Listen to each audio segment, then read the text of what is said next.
Thanks. It takes a lot to make me cry. I'm not a very emotional person, but Ro did it today. And she was crying earlier in school, and I was like, why is she crying? It's no big deal, but he really, really got me. And I want to thank Peter for being here because he promised me that he'd be at my graduation. And there he stands. Alright, okay. 288 days ago, on September 30th, 2008, each of us walked into the Academy New York City knowing two things.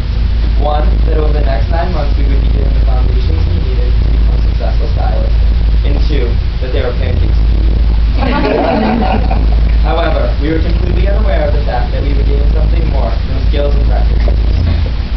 During our first 6 weeks in our core training, we goofed and gabbed and yelled and sang, and at times even turned the table by educating Ro, our Palma Mama, about Gaga and music. Throughout our core training, we rolled a few perm rods, bumped into people unexpectedly, learned that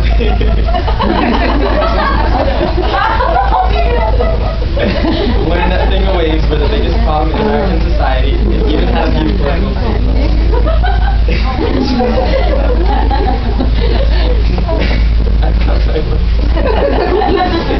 We completed our core training with a trip to Manhattan, where McDonald's, a few misplaced students, and Paris's BFF would make the trip one for the books.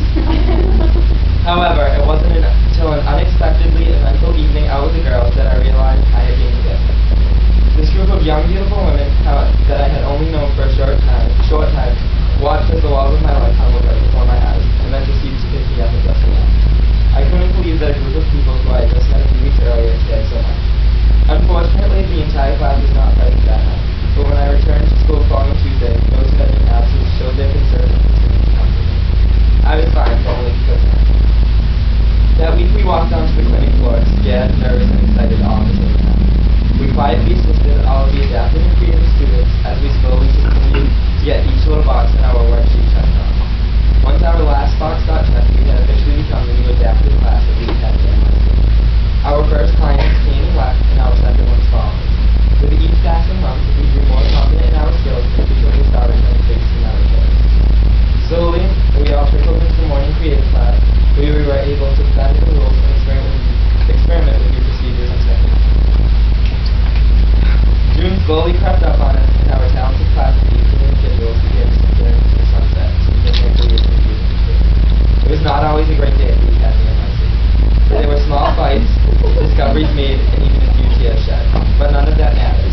What matters is that now we all stand here together, still a family just as strong as the one that was formed on September 30th. That no matter where we go or what we do, whether we open salons of our own, become celebrity stylists, or remain in the salon in an intimate and trusted clientele, we will always remain in each other's thoughts as the family that we have become.